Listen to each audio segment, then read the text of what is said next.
ख्वाब जब खंजर बनकर चुभने लगती है तो आत्महत्या के लिए किसी भी रस्सी की ज़रूरत नहीं पड़ती। एक टपकती हुई छत के नीचे पढ़कर किसी स्कूल का टॉपर होना, फिर माँ के आंचल में सुकून से सोना और टूटे हुए ख्वाबों को देखकर दिन को रात और रात को अंधेरी रात बनाकर कई हफ्तों तक रोना। ये कहानी सिर्फ हमारी नहीं, हमारे जैसे उन हजारों लड़कों की है जो गांव की पगडंडियों पर चलकर भी कभी टॉपर हुआ करते थे, मगर शहर की सड़कों ने उन्हें ड्रॉपर बनाकर छोड़ दिया। 10वीं बाद जब एक लड़का घर की चौखट को पार करता है तो वहीं चौखट उसके कामयाब होकर लौटने का इंतज़ार भी करता है। अचार के डिब्बे के साथ अपने लाडले की विदाई करती माँ, अचार के डिब्बे के साथ अपने लाडले की विदाई करती माँ, अपने आंचल के आसमां से परिंदे को रिहाई करती माँ। बनकर लौटेगा जग का तारा एक दिन, बनकर लौटेगा जग का तारा एक दिन, इसी आस में अपनी आंखों के तारा से रुसवाई करती माँ। 4 साल पहले पैसे के अभाव में और शिक्षा का बढ़ता भाव देखकर हमने भी स्कॉलरशिप का फॉर्म भर दिया था। अभी 10वीं का रिजल्ट बोर्ड के लॉकर में लॉक ही था कि स्कॉलरशिप के रिजल्ट ने सबको शॉक कर दिया था।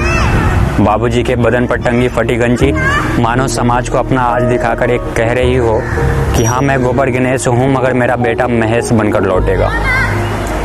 मगर कई दफ़ा बर्फ़, फसलें और मोहब्बत हमारी नस्लें बर्बाद कर देती है।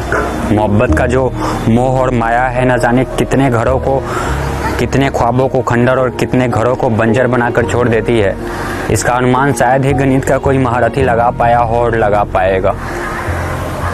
जमींदारों से उधारी लेकर हम भी पटना की गलियों में नीट की तैयारी करने निकल पड़े थे। कोटा भले ही डॉक्टरों का धाम हो, मगर पटना गांव के लड़कों के लिए वो नाम है जिसके शाम को भी हम अपने कमरे में कैद कर किताबों के नाम कर देते हैं, सिर्फ इसलिए कि माँ का आस, पिता का विश्वास और कुछ कर गुजरने की प्यास बुझ न जाए। कोटा जैसी सुविधाएं ना होने के बावजूद भी पटना हमारे लिए कभी दुविधा पैदा नहीं करती। पैदा करती है ऐसे जुगाड़ जिसके रथ पर सवार हो हम पीरियोडिक टेबल को चुटकियों में याद कर जाते हैं।